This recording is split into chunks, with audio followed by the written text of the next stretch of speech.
UN News kembali menyapa Anda pada hari ini. Kembali bersama saya, Andreas Darmaya di dalam UN News.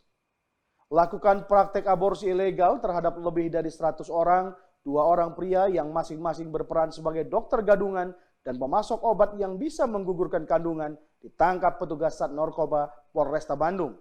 Keduanya diamankan setelah petugas mendapati sebuah grup Facebook yang berisikan tawaran untuk menggugurkan kandungan atau aborsi yang oleh salah satu pelaku. Petugas jajaran dari Satuan Reserse Narkoba Polresta Bandung berhasil mengungkap tindak pidana praktik aborsi ilegal yang dilakukan dengan cara memandu melalui pesan singkat aplikasi WhatsApp. Petugas mengamankan 2 orang pria masing-masing berinisial SM yang berperan sebagai dokter gadungan dan RI sebagai pemasok obat yang bisa menggugurkan kandungan. Adapun modus operandi yang dilakukan oleh tersangka SM adalah membuat grup di jejaring sosial Facebook dan menawarkan jasa untuk menggugurkan kandungan atau aborsi dengan harga paket berkisar antara 1,5 hingga 2,5 juta rupiah hingga jadinya dipastikan keluar. Bahkan, untuk meyakinkan calon konsumennya, SM memasang gelar dokter di setiap akun media sosialnya. Tersangka SM ditangkap di kediamannya di kawasan Cimahi, sedangkan tersangka RI ditangkap saat tengah dalam perjalanan di kawasan Karawang. Adapun obat yang digunakan oleh tersangka dokter gadungan SM yang dijual kepada para konsumennya adalah Citotek, Misoprostol, dan Mipros Misoprostol yang ia dapat dari tersangka RI dan merupakan obat untuk penderita bak akut. Berbekal bahan pengetahuan hanya dari Google, tersangka SM bahkan tak segan memandu konsumennya melalui pesan singkat WhatsApp hingga janin yang dikandung oleh konsumennya tersebut dipastikan keluar atau gugur. SM juga mengaku dirinya sudah melakukan praktek aborsi ilegal ini sejak tahun 2021 silam dan konsumennya sudah berjumlah lebih dari 100 orang.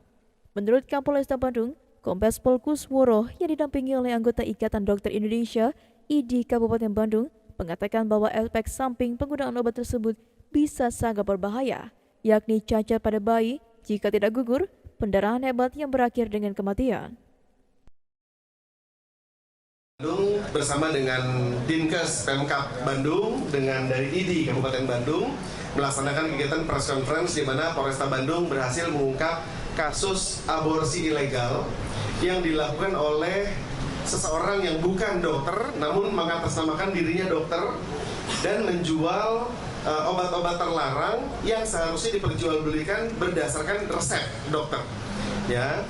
Nah, jadi terungkapnya ini pada tanggal 23 Oktober 2023 di mana tersangka inisial SM itu membuka Facebook kemudian menawarkan jasa konsultasi untuk aborsi sehingga banyak yang tergabung dalam grup Facebook tersebut kemudian bertukar-tukar nomor WA dan dikonsultasikan via WA sehingga pada saatnya itu bertransaksilah obat terlarang ini, obat keras ini di mana obat ini berdasarkan keterangan dari Dr. Rois bahwa obat ini hanya untuk penyakit emah akut atau untuk mengeluarkan seandainya ada jaringan yang tertinggal pasca melahirkan.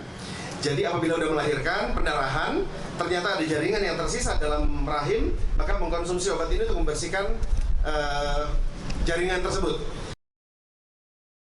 Guna mempertanggungjawabkan perbuatannya, kedua tersangka kini harus mendekam di balik sel jeruji besi Mapolresta Bandung dan terancam hukuman 12 tahun penjara karena terbukti melanggar pasal 435 Undang-Undang Kesehatan tentang barang siapa tidak sesuai keahlian ataupun kewenangannya melakukan praktek atau menyediakan persediaan farmasi tanpa izin.